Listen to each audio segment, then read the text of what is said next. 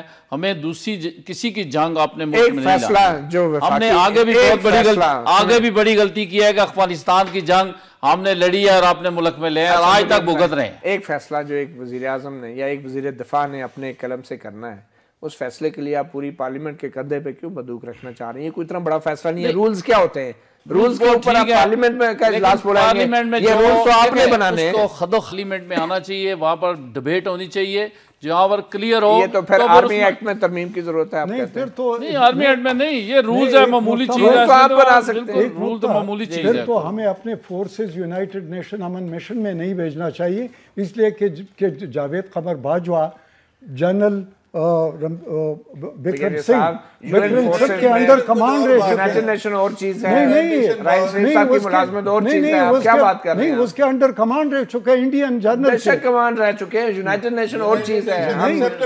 کیسی بات کر رہے ہیں؟ یونائٹڈ نیشن ایکسیپٹیبل ہے، مسلم امت بہت شکریہ، بہت شکریہ. بہرحال وقت کم ہے اور شاید ہمارے پروگرام کا بھی اور حکومت کے لیے بھی کہ جلد از جلد کچھ نئے رولز بنائے یا نہیں. بریگیڈیئر سعد اور سینٹر ڈاکٹر کریم خواجہ، حاجی پرویز صاحب. جنرل راحیل شریف اب ریٹائر ہو چکے ہیں، بہت سے فیصلے انہیں ذاتی حیثیت میں کرنے ہیں، مگر بطور آرمی چیف جن معاملات پر وہ سعودی